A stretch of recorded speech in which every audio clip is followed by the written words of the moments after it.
रुस र युक्रेन बीचको युद्ध सन् 2014 फेब्रुअरीमा सुरु भएर हालसम्म पनि निरन्तर चलिरहेको युद्ध हो।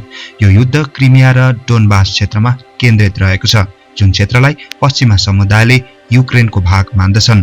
सन् 2022 फेब्रुअरी 24 मा युक्रेनमाथि रुसी हमलाको सुरुवातपछि युद्धको रूप मोडिएर सारा संसारको ध्यान यता तानिरहेको छ। यसैबीचमा हजारौं रुसी तथा अन्य देशका नागरिकहरूले युक्रेन छाडेर अन्य देश गएका छन्। युक्रेन स्थित नेपाली नागरिकहरू पनि युक्रेन छाडेर स्वदेश फर्किएको सन्दर्भमा एक नेपाली युवक प्रताप बस्नेतको भिडियो सामाजिक सञ्जालमा छाएको देखिन्छ।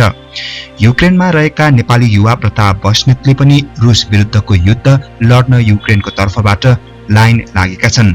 युक्रेनमा रहेका अन्य नेपाली युक्रेनका छिमेकी मुलुकमा सुरक्षित स्थानमा आश्रय खोज्दै आएका बेला बस्नेतले आफू बसेको देशका लागि लड्ने बाटो रोजेका छन्। युक्रेनबाट भिडियो सन्देश रेकर्ड गर्दै उनले रुस विरुद्धको युद्धमा लड्न सेनामा भर्ती भएको जानकारी दिएका थिए। Hi, my name is Pratab Basnet and I am from Nepal. I made decision to stand for Ukraine. I am feeling so proud. I am in front of military base to join the military camp. I feel so proud because I took good decision. उनको video सामाजिक सञ्जालमा viral भइरहेको छ।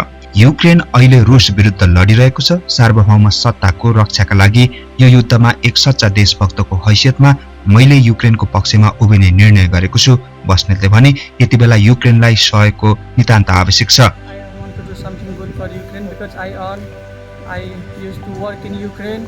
I used to get food and shelter from Ukraine. That's why it's my responsibility when Ukraine need my help and I am here to join. Ukraine सेनाको हिस्सा हुन र युद्ध लड्न पाउँदा मलाई गर्व लाग्छ।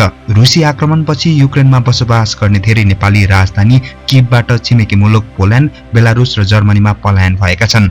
उनीहरू त्यहाँबाट नेपाल फर्किने तयारीमा रहेका छन्। तर बस्नेत आफ्ना साथीहरूको विपरीत किभमा बसे र युक्रेन सेनामा सामेल भएका छन्।